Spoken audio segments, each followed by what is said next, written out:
Misitraka ireo fodrafitra asa vita avy amin'ny famatsim-bola ny fitondram-panjakana amin'ny alalan'ny CLD na Fonds Local de Développement avokoa ireo komina rehetra atao anatin'ny distrikan'ny Vatomandry. Tsy indray nivohitry ny komina ihany anefa no mahazo tombotsoa fatrany amin'ny fokotany.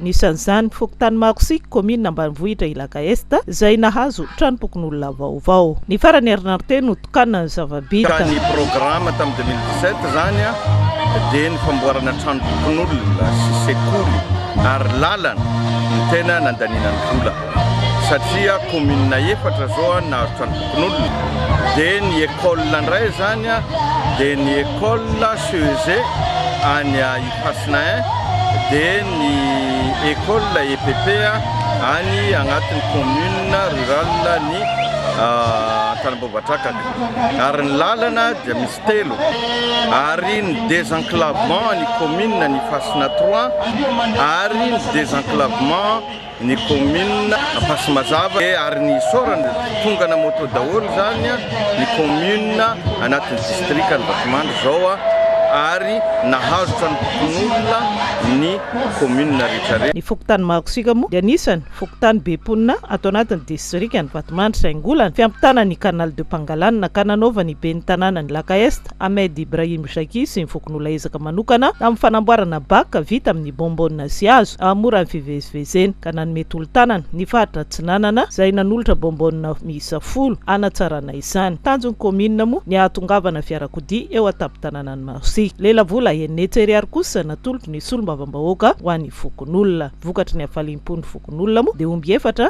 no novonoina ny arahany faly. Tarika Kamaly avy eto Vatomandry nanafana fotoana.